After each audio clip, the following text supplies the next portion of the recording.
Boom, we are alive, ladies and gentlemen. Thank you for joining us today. This is Tio and the Arcane Bear. Remember that you are in itself part of one of the most miraculous things that has ever existed. We are in a universe that is just beyond comprehension. And part of preparing and aligning yourself for success is changing who we are. So it's not just related to making more money, but it's who's the person, who's me more as the more successful version. What does that person do on a day-to-day basis? And often you can achieve those things before you get the money. It's making healthier, smarter, happier, more content choices. Anyways, just a reminder to be grateful, and we'll dive in from there. So on the screen right now, one of the things we pretty much constantly take a look at, it's been a while, is actually an updated version here of the amount of Bitcoin there is on the current exchanges right now. We've been following this for quite some time, and it's not directly related to the market cycle itself, but it shows us the accumulation aspect of this market. And what's very unique is since we hit around $20,000, we've been in an accumulation cycle.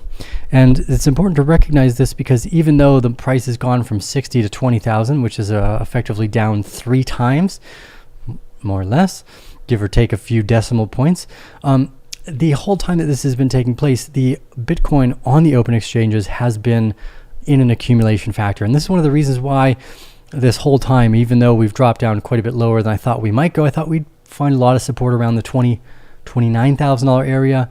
We still see accumulation. Now it is much slower. It's not a huge chunk that's taking place. And there's reasons for that.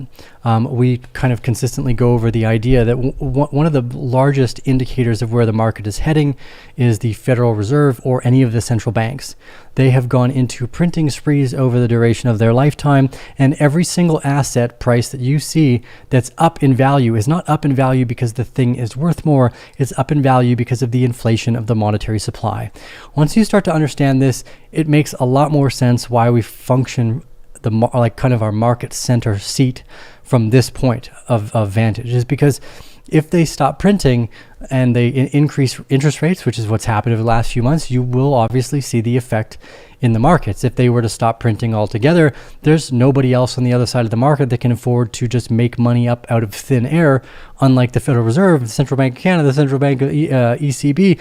These motherfuckers just make money out of goddamn nowhere and then give it to their friends largely. So we live in an ecosystem that is vastly weighted to the corrupt side of things. And what's unique about Bitcoin, and one of the reasons why we're so strongly and poignantly focused on this crypto sector, is because its inherent notion is to put ownership back into the hands of the individual, whether that's through governance, identity, or, and what was probably one of the most important cases, money. Now, you can see all around the world that banks are going to start focusing on central bank digital currencies, and they're going to try to make it look like they can blame someone else. And they've currently done this. Oh, it's Putin's fault. It's Putin's fault. Everything's so expensive. No, it's actually the central bank's fault. Inflation comes directly from money printing, period. The only reason press secretaries tell you otherwise is because A, they're clearly fucking stupid, and B, it's in their best interest to blame it on someone else so that you fall into the same narrative and control powers that screwed you over in the first place, because what they want isn't the money. What they want is the power to control the money. So it's important to remember that Bitcoin fights that ecosystem. So an investment in Bitcoin is joining part of the fight against these corrupt central bankers. So we'll start there. I wanted to go over this again too, just because I don't think it can be said enough. This is the S&P 500 over around a 30-year process. One of the things I think that's always important is to, again, just to really highlight this idea, you can't probably understand it enough, is the orange line that you see is the monetary supply. It is the growth of the monetary supply. And since around 2000, the only reason any of these markets have gone up is, again, the monetary supply. As we get closer and closer, you can start to see the direct relationship to the growth of the monetary supply to the growth of the financial markets itself. They are 100% correlated. This is not some accident. The reason everything goes up is because they print out more money. They are in control of this. But when you look back in the past, in the history, when you start to see hyperinflationary moments, assets, commodities become the strongest places to store your value, whether that's property, productive, like farmland, Oil, highly productive. It's extraordinarily useful. Just in case you guys don't know, I fucking love diesel and I fucking love gas.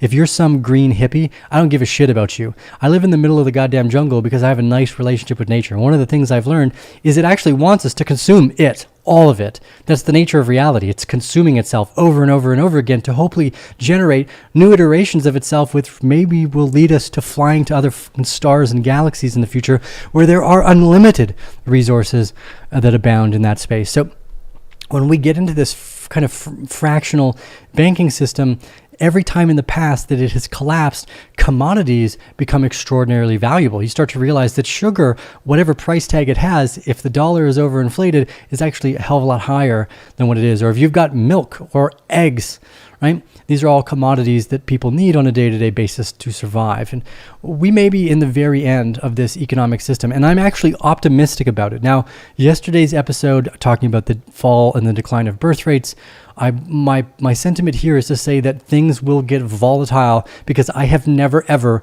in my life, and over multiple times older than I am, in the data that we have never seen an event like this. And that should be important to recognize, is that regardless of where we go next, on the other side of this, I'm extraordinarily optimistic. I think that something positive ultimately comes out of the other side of it, but we're going to have to go through some type of volatility because we need to get rid of those criminals who are currently in charge of the economic system, the governance systems, and the identity systems that we have in place. So these are the first kind of steps outwards. And we are now, I guess as you can see a little bit closer, pretty much neck and neck for the monetary printing and the price of the S&P 500. Now, the central banks have not started their printers yet, but they said that they were going to decrease their balance sheets in May, and they have not done that. They've actually increased their balance sheets by around $30 billion. So the opposite of what they said. Even though they've increased interest rates, they've still bought mortgage-backed securities, bonds, and I think that was their main buying spring. So back to Bitcoin. Now, you might see Bitcoin's price as the most important function, but clearly, if you understand my statement, it's not. Its function is actually the most important value, right? It's not the price. It's not until you need an asset like this the most, when the governments and banks are taking your money away. We saw just recently in China where the bankers put tanks around the banks and said, hey, any of the money you had with us, that's now an investment in the bank. You can't have it back. There's nothing you can do because fuck you, we have tanks and it's not a bank anymore. It's an investment vehicle. And until you are in that situation and you understand that you have no power or control unless you find a technological way to maintain that, something like Bitcoin's price seems like the most important function instead of its literal function as a generator, as a potential for a sovereign store of value and asset that is not backed by any government or any individual. And as much as a lot of the Bitcoin maximalists don't like to understand this process, decentralization in itself is a concept that is so important. You can never have just Bitcoin. You, in fact, need all of the other shitcoins out there and these decentralized indexes with trades on the other side, because that gives you the value of choice. And if there was only one choice, it's no longer decentralized. So one of the things that always baffles me is how fucking stupid you would have to be to understand the concept of decentralization, the nature of the power of that function for Bitcoin, but completely fucking go over your head for the importance of voluntary choice in any ecosystem. You know, all people speak different languages, they have different religions, they have different skin colors and cultures, although I guess you can't really pick a skin color or a culture. So hold on, I'll erase those two. Those don't fit the bill. But in terms of language, these are all choices made by the culture. So because of this, if you do not have the ability to make that choice, and there's just one language, people would not gravitate towards it. You don't want to play just Western music or Indian music. The necessity of decentralization calls for unlimited choice. Now, are they the best choices? No, clearly not. There's not an infinite void of just best choices. Some of the things you will make will be bad choices. So one of the reasons I think it's so important to get a grasp on your own personal emotional capability, the patience that's necessary for making good investments, is because you need to get the choice of these decentralized ideas right. Now, I've been a big proponent of the video game sector over the last few years, and there's a reason for that. I think it's highly functional for growing this ecosystem that we are already in. So to me, it's important because how do you get this technology into the hands of as many people as possible and as quickly as possible so that we do not have to deal with the banks and governments who have failed so miserably at providing a product and service that does this. We do not and should not trust them ever again. So Bitcoin's been the leader in this. I guess to some degree, I am a Bitcoin maximalist, but only by this, I think that it holds a very good function for our standard. It's a tractor that has done the one thing that we need it to do, and I don't really need it to do anything else other than that, and it's doing a great job at it. So in one light, I'm a Bitcoin maxi. In the other light, I think Bitcoin maximalists are clearly fucking retarded because they don't understand the value of decentralization. That's the concept that's valuable. That's what gives Bitcoin fucking legs, ladies and gentlemen. It was the question and the solution for that question that made blockchain crypto so valuable. It's a concept like decentralization, and it doesn't just exist in Bitcoin. In fact, it exists in nature itself. So here we are, much closer of a chart than I would like. We are still on the daily though. I actually wanted to bring up something we don't normally look at, which are some of our MACD, moving average convergence and divergence. Here we go. Let's go on the weekly. So on the moving average convergence and divergence, there's actually something bullish that is about to take place here. And again, we don't normally use these just because we try to stay away from technicals and focus more on the larger macro time in the accumulation range. But as you can see in both the RSI and the MACD down at the bottom here, it's actually full screen the MACD. We are actually about to find a cross. So we are just a hair length away from potentially going into a very bullish scenario where we turn up. Now, how long we go up for is really going to be dependent upon the green volume bars that we get in here. In terms of on the daily, we're actually turning down. So you can see here, we have just turned down in the turned down on the daily. So I suspect we are going to get a retracement here, likely to touch the top of the trading range. So let's go back and focus just on Bitcoin with that kind of background sentiment. Where does that bring us down to? So there's a strong support bar right here that we are very interested in at approximately $21,900. I do suspect that we will come back down to try to test this area one more time, probably even as low as $21,300. Now, I'm bullish not because of the money printing, but again, because of the function of a commodity during crisis. So there could be a point where Bitcoin goes down to $8,000 to $10,000, but I highly doubt that it would last for very long. In the past, again, this is not that the past will repeat itself identically, but when we've watched these ideas, if you want to do more homework into what this looks like and grab more data, there's wonderful books like The Dying of Money that go over inflationary processes and what that does to the currency and commodity prices during those times. But effectively, if people lose trust in the government, which they are doing more and more, they're losing faith and trust in all governing bodies, they lose faith and trust in the money, which is usually when you see the banks lock down as well. So we're not that far away.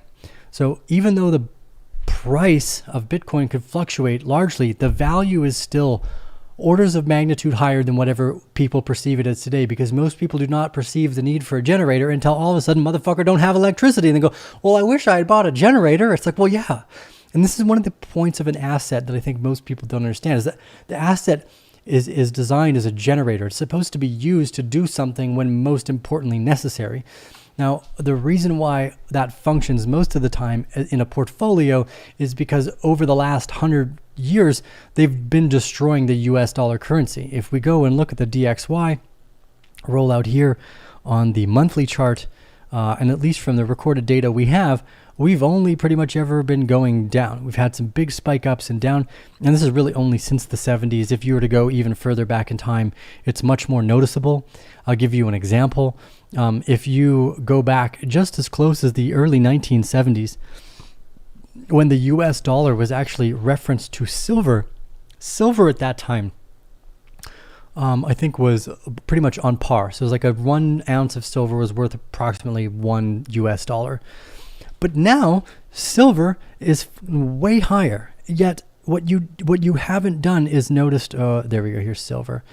So here's silver. Yeah, this will kind of give a good example of the inflationary process that we're going through. So here's silver.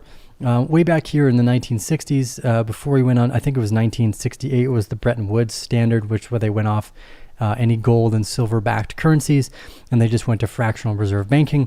Since then, you've actually had a 20 times decrease in your purchasing power. So let's say you had $100,000 worth of silver in 1970 and $100,000 worth of paper.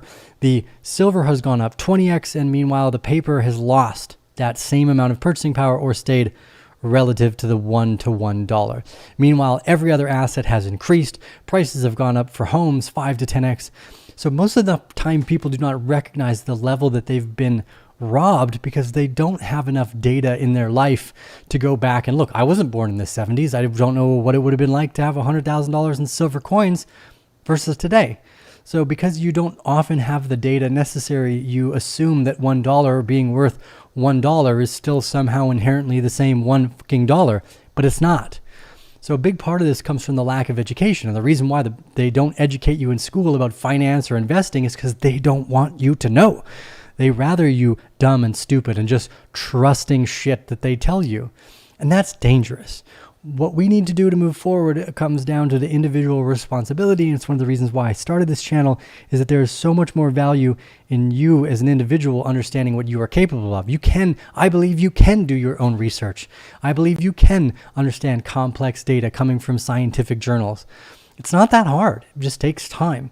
And you maybe don't like it, which is usually why people don't put in that time. And fair enough. You're doing something else. You got kids. You're out surfing. I'm not sure. Whatever it is you like to do. I actually like to read scientific and medical journals, so I spend a fucking inordinate amount of time doing that. Probably more than most doctors. I probably read 1,000 times more medical literature than doctors ever have. So hats off to the doctors. They don't know shit. So what becomes dangerous is when you have an overly vehement foundation of culture who thinks that they understand science and finance, but they clearly don't.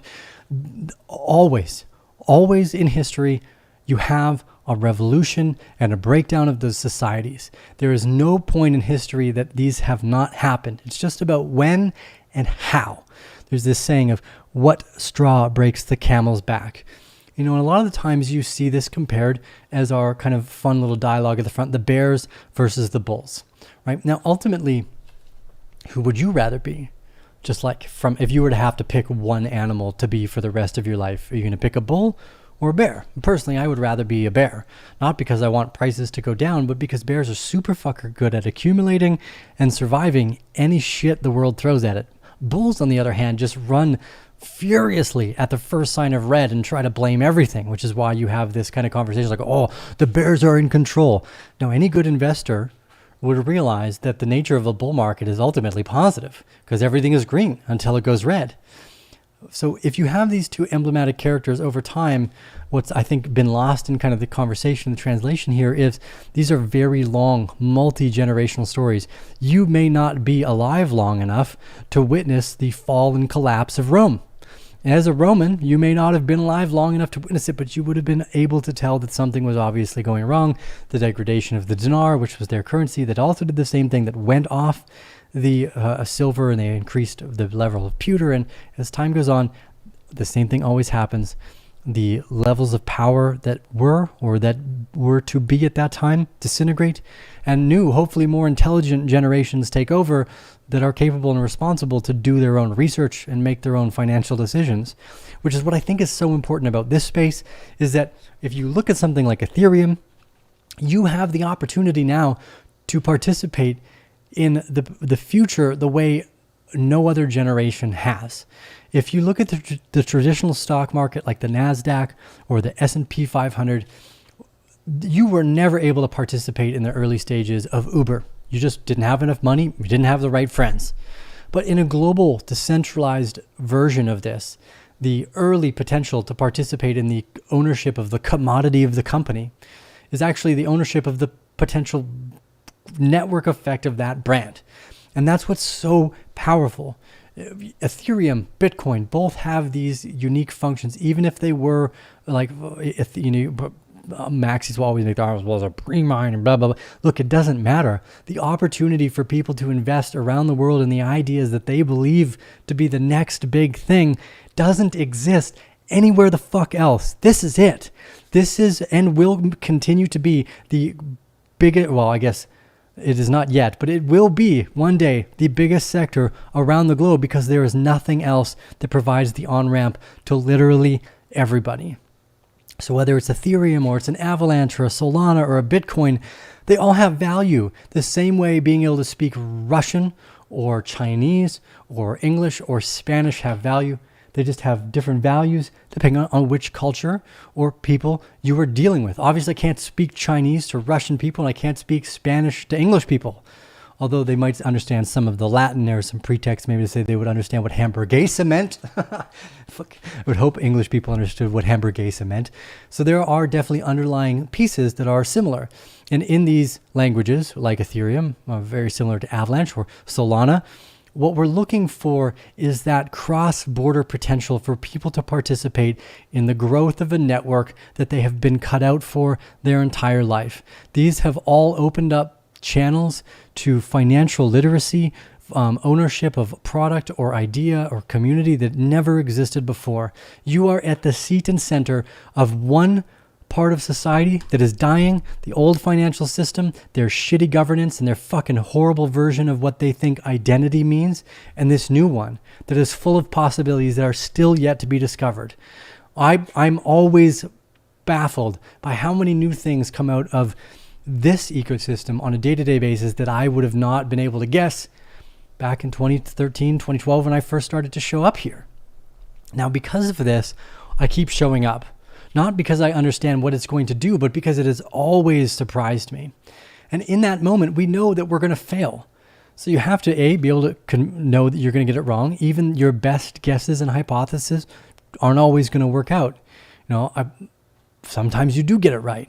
But being patient, being able to build, again, the narrative for the person that you want to be in the future, who is ultimately wealthy and successful, is about a day-to-day type of change. Now, a lot of people, again, look at these things as the price. But what makes a better investor is to understand the value of these things, right? Once you understand the value of something like Ethereum, it makes a lot of sense. And often what you get is dogmatic behavior. You get people who become religious zealots around Bitcoin or Ethereum, and that will never do you well because it closes the doors of opportunity to see a new language. And because of this, one of the reasons why I consistently show up, even today, there's a huge value that we can offer to the community by kind of subjugating the idea of, there's a technical analysis. Although we do like technical analysis, it's clearly valuable within the right times. Like when we were way back here screaming fucking bull market to the only the few hundred people that were watching this channel at that time, we were right.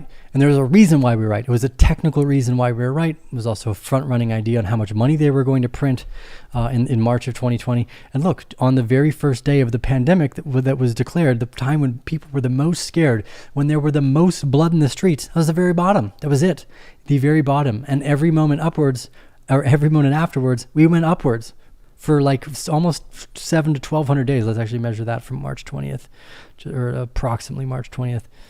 Yeah. For approximately 500 to 600 days afterwards, we went only up. And we've been in a sharp, steep decline. Do not let the price be the leading indicator for what you think a good investment is. Luna is a great example of this. I was probably a little bit too soft on Do Kwon when we had him on the show. Luna was only $10. He was significantly less arrogant. Maybe this is why I was softer, is because he himself was also softer. But I asked him a very good question I think that people need to understand is, you were trying to make a stable coin. Can you point me in any of fucking Earth's history to the point when we've had a stable one of anything? That's a great question because it doesn't exist. The idea of stability is a misnomer. It doesn't exist. The world is made of change. Climate itself is made of change. If it didn't change, we should be fucking worried when it stops changing. We want it to change. Change is natural variability in everything that is taking place. So the point of this long-winded rant about value versus price is to understand that when prices are lower, It's the time when people are the least interested, but it's the time when, if you are smart, capable, and spend the time focusing and researching, the value proposition should become the most obvious. And this is why we try to explain ideas like venture capital, asymmetry, and the patience necessary to see 100 or 1,000 times growth within, here we've seen it within just a few years, like unimaginable growth in such a short time. And again, it's because you are at the seat of the next generation of what society will likely look at, because the old one is no longer useful for us. Anyways, it's Teal with the Arcane Bear. It's just my rant for today. We have 25 minutes of talking. I'll take a few moments to look at your guys' thoughts and questions, and then we'll go from there. Okay, Chemistry Bro says, you haven't looked at the charts enough if you think the charts are BS. Yes, I agree. There are clear moments in accumulation and distribution patterns where they make absolute sense. Although, Chemistry Bro, what I will say is that I think what KP Monty here is saying is that the market makers make the moves. Yes, but they make the moves within the charts. So you can see the footprint of the market maker within the chart. So the fact that you just said the market makers make the move, it's exactly the reason why charts work. So you've contradicted yourself by misunderstanding why charts work. So you've basically validated the thesis that technical analysis works, because buying and selling is done by largely just a few key players, and that you can see their footprint within the market. And that's actually exactly why reading books like Reminiscence of a Stock Operator is so valuable, is because, yes, you're correct. The big players make the market move, but they leave a very, very, very pronounced footprint, both in accumulation and distribution. Although clearly I'm fucking way better at finding these little sexy accumulation ranges than I am at finding the top of a distribution center. So maybe it's just because I like bottoms better than tops, whatever. Or well, yeah, like, well, I'll just leave it at that, I guess. I don't really know the fucking, either way I'm screwed in some sexual terminology there, I guess now, but ultimately, it's easier to find the bottom of a market, I think, than it is to find the top, mostly because people get caught up in the greed of being, this is the most money I've ever had. I myself am also guilty of this. Like, being able to just sell everything is not an easy target to follow. And over time, it's usually not the best methodology anyways. There's countless evidence that just finding good entries and continuing to make good entries near the bottom is one of the better ways, especially because you have such a long time horizon. But ultimately, if someone is making the moves, you can find it in the charts, and that's literally why distribution and accumulation ranges within the Wyckoff methodology, especially on larger time frames, work so functionally.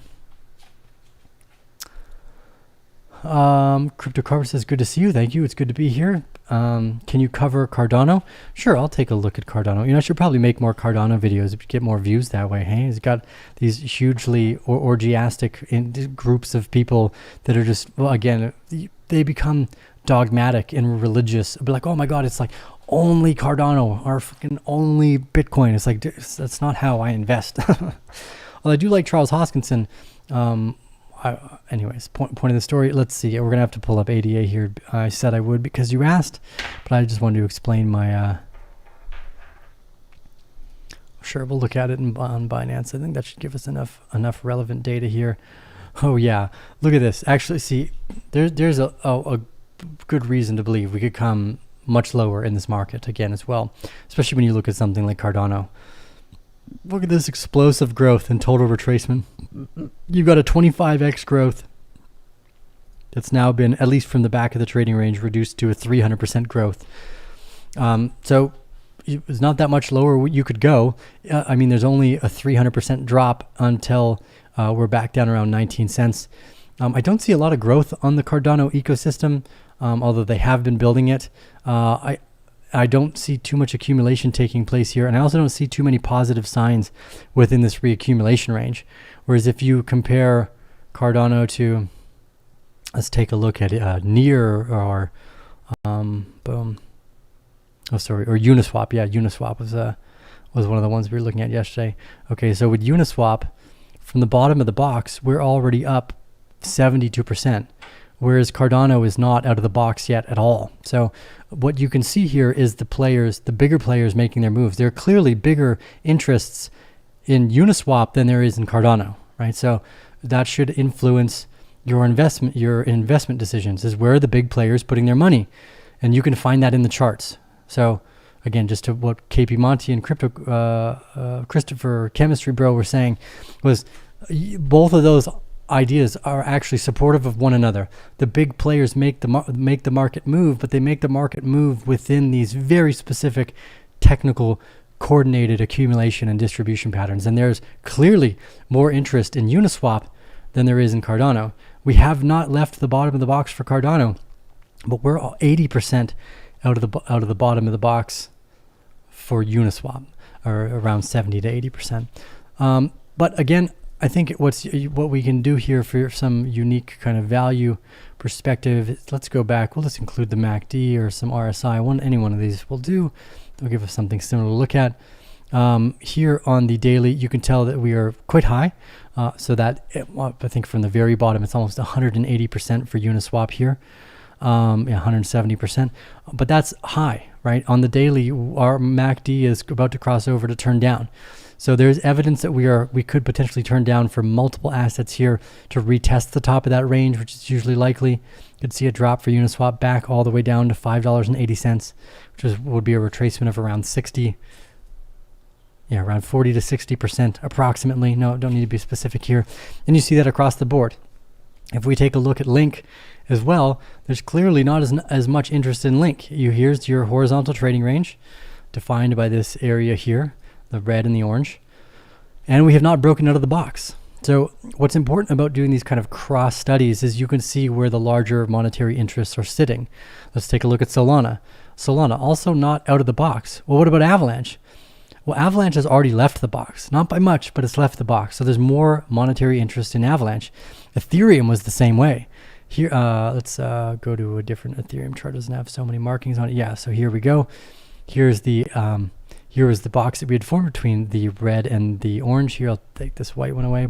So the orange and the red in this particular case. And look at the move above the box, around 40%. So there's a hell of a lot more interest in Ethereum than there is in Cardano. And that's important because the bigger players are telling you what they're interested in. And the bigger players are the one who move the markets. And you say, well, Tio, being in Cardano, you would have had a bigger gain than you would have in Ethereum. I think that's about right. Maybe by just a few 100%, not much. And that's because in the beginning of the bull market, people are significantly less educated about the market and what they should be interested in. So they just buy everything kind of in blanket force. So it's important to understand that when you get near the end or the deeper parts of a bear market, the signals that you see in the accumulation of these assets, like the fact that Ethereum is accumulating so much stronger than Avalanche right now is great. But again, Avalanche is above the box and it's still rather unknown. Hasn't hit like peak knowingness. I think Avalanche will surprise people in the future, but that's just been my long-term guess. But again, you see that clearly there's more financial interest in Ethereum than there is Avalanche because of its relationship to the bottom trading range and the breakout side of that trading range. But again, if you look at the bottom here of Ethereum, we've just had a MACD crossover. So it's very likely that we will come back down to around $1,200 here for Ethereum as we see this MACD crossover on the daily. So we're going to see some downtrends in the market. Again, it looks like, and we'll find out if this was the bottom or not. This will be the defining moment. This will be the defining factor. We could see a little bit more room for upside. And again, I pointed this out with Bitcoin here, is that we made it above the box. We closed above the box for our first kind of two SOSs again between, let's make this orange, or so it's the same as our last ones. Okay, so the bottom of the box here, orange, top of the box here in red. We've moved above the box into our first SOS and backup phases. This is where I believe we could run to around 29,000. And again, this would do the same thing for Ethereum. But if you look at the MACD, we're about to cross downwards. How low we go, the final test will be at 21,000. Top test will be at around 29,000. And this is largely dependent upon what happens next. We're in an extraordinarily volatile time within the ecosystem. In my entire lifetime, I have never witnessed anything like it. Again, the data that I was sharing yesterday around the birth rate, or the total collapse of birth rates. People are important in a growing economy. If you don't, dead man don't buy shit. Unborn children don't buy nothing. That's important. It's part of the economy, a huge part of the economy. So when we see drops of 15 to 20% in the birth rates, which is significantly lower than the 50-year rolling, I think on the Hungarian one is significantly lower than the 150-year fucking rolling average. I am not equipped to tell you what that does because I have never seen anything like it. We are in a time and space where there are aspects of the data that we are seeing where it's just fucking mind-blowing, okay? So anyways, just thought, this is Teo for the Arcane Bear. Just a few thoughts and questions I had time for today. I have another meeting, this next one with my ice bath. For all the private members, you guys will be getting a new private update. I'm still extraordinarily bullish about what comes through this volatility, but the human species needs to really come to terms with what's happening on the birth and death rates of society, because it is unparalleled in our history. And as I said before, dead people don't buy shit. So what does that mean? It's not great for the market. Anyways, this is Teo with the Arcane Bear. We'll see you again on the next episode. Thank you all for joining us and bearing through these long-winded rants. I appreciate you. Appreciate yourself. Go outside. Take yourself for a walk through nature. Remind yourself just how fucking lucky you are to be here today, because it is the odds against any of your survival up to this point were not in our favor. The fact that you were born and are alive still today are an astronomical number of things that are in potential against that. So be grateful for this astronomically lucky chance that we get to be here. Anyways, Teo with the Arcane Bear. I'm going to go sit in the ice bath with you guys in the next one.